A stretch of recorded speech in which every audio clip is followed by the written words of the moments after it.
This is your Gisdak sa Luzon signing in again mga bay. We will be having a ride karon mga bay going to Zambales Mapanuepe Lake mga bay. Medyo mainit ang panahon mga bay, super. Ang ruta will be going to Subic, then sa Subic muna kami mag-overnight bago kami mag-proceed early morning tomorrow sa Mapanuepe, then balikan lang, lunch lang doon sa Mapanuepe Lake, then pauwi na rin. Sinadya namin na mag-overnight sa Subic mga bay, parang mas malapit na. Hindi naman actually na early morning, but super early ka mga bay, parang dapat kasi early ka rin na nandoon, tinitira mo na yung Mapanuepe Lake na daan because super init doon mga bay dahil sa lahar. Kaya pinili namin sa Subic kami matulog, then early morning 7 o'clock bago kami proceed ng Mapanuepe Lake. So at least mga 8 to 9 nasa route na kami or nasa area na kami ng San Marcelino mga bay, going to Mapanuepe Lake. So for now mga bay, daan muna tayo dito sa Caltex para magpa-gas up, dagdag hangin, and natay i-meet up yung isang kasama dito mga bay.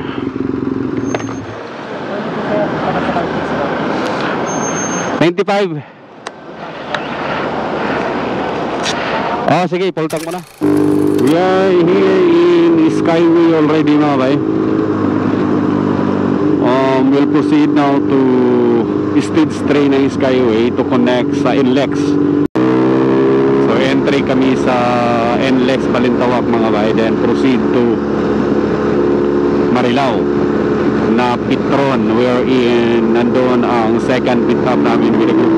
Ang Mapanuepe Lake mga bay was actually formed during sa eruption ng Mount Pinatubo way back 1991. So ang original lake dyan sa Pinatubo mga bay was Caldera Lake. Then kaya tinawag siyang Mapanuepe Lake because that time or that area or yung area kung nasaan nakaform ang lake is from or dumadaan sa Mapanuepe River mga bay. And in fact during that time mga bay, yung devastation ng o yung eruption ng Mount Pinatubo, ang barangay na natabunan or well, because of the lahar mga bay, grabe man talaga yun, natabunan yung tatlong barangay dyan sa area, ang Aglaw, Buhawin, kung hindi ako nagkamali, Pili mga bay. So natabunan sa lahar, and meron din kasing open mining dyan mga bay. Dison Mines ata yun. So ang lahar is nag-settle down sa open na mining na yun, with the rainwater mga bay nga daghan kayo, nag-settle sa area, and in fact submersing the 3 barangays mga bay which I mentioned, the Aglaw, Buhawin, and Pili mga bay, kung hindi ako magkamay. So that's the history of Mapanuepe way back 1991, the eruption of Mount Pinatubo in Zambales mga bay. Kaya ang daanan natin ngayon is lahar. Alam naman natin mga bay na mainit masyado yung lahar, kaya better early mo siya tirahin or hapon. So kasama natin mga bay sila Sir Ronald, Sir Raymond, and Sir Kokoy, or maybe Bostotsi. Alright mga bay, so samahan nyo kami mga bay sa adventure pahayahay na ride na to mga bay.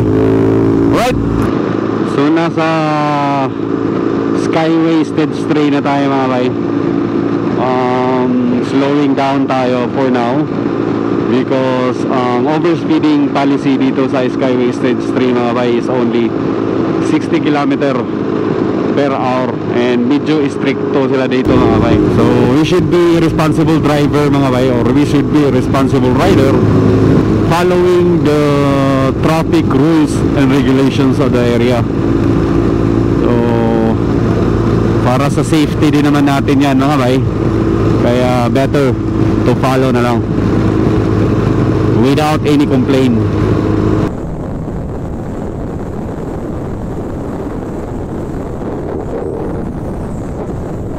We are in Balintawak Toll Plaza already mga bay, dito sa NLEX. So daanan lang natin si Sir Raymond sa Petron, Marilao, then we'll proceed immediately sa Subic. Alright, see you in EasyTech southbound mga bay, going Subic. Now mga bay, we are already here in EasyTech Subic Clark Tarlac Expressway mga bay. Nasa part tayo ng, I think hindi ako nagkamali, nasa part tayo ng Clark pa mga bay, or kalalagpas na natin ng Clark. Sa unahan is Turak, 2 kilometers from here. Turak already, Turak exit. Imagine nyo ang puntahan natin bukas mga bay. Kung nakita nyo sa kanan ko, yan yon, yung Lahar. So mukhang hindi umulan dito mga bay, so medyo challenging to bukas dahil floating masyado ang mga lahar ngayon. So hopefully doon sa Zambales na portion mga bay, or doon na sa Maconay Pina area is umulan kahapon. Hopefully umulan kahapon para at least kumpak kunti ang lahar mga bay, so hindi tayo nahirapan because ang gamit kasi natin mga bay sa big bike GS 1200, so may na-factor ang weight mga bay, so medyo mahirapan tayo kung mabalahaw tayo doon.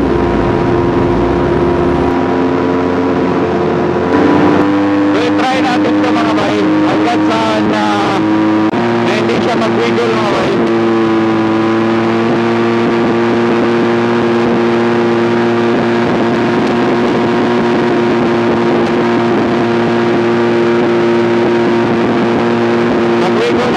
Nasa 179, so easy tayo. Ang legal naman niya mga bay, yung mga ganyan-ganyan na, it's because of our top box yan. Medyo may weight yung top box natin, I think nasa 10 kilos yan, lahat ng mga gamit natin doon. Kaya mag-wiggle siya kundi, plus the hangin mga bay. So ito na si Boss Raymond and saka si Sir Ronald. Yan si Sir Ronald mga bay, he's using 1250 na GS mga bay. And ito naman si Sir Raymond using Teneri 700 mga bay, pang digmaan talaga ng off-road. Pero ganda ng stable kasi masyado yan mga bay pag sa off-road, no? Ang gulong niya is ang front is 21, ang likod is 17, so maganda, stable masyado sa mga luwag-luwag or mga bato, or kumbaga stable siya in terms of paano maghanap ng daan mga bay. Medyo thinner kasi puti ang front wheel niya, so stable siya. Si Gusto kay mga bay nandun na nakantay sa Subic. We will be staying sa Fiesta sa Barrio mga bay. Hindi ko alam kung I think nasa loob ng Freeport yan. We'll see na, naka-waze lang tayo. Tingnan natin to. Alright mga bay, see you in Subic mga bay. We are here in Fiesta sa Barrio. Fiesta sa Barrio mga bay. So we will be staying here for tonight. And dito yung in front sa Fiesta sa Barrio mga bay, yung may Subic Bay. So ito yung front niya mga bay. Yun. For now, palamig muna kami dito while waiting sa kasama namin isa mga bay. Alright.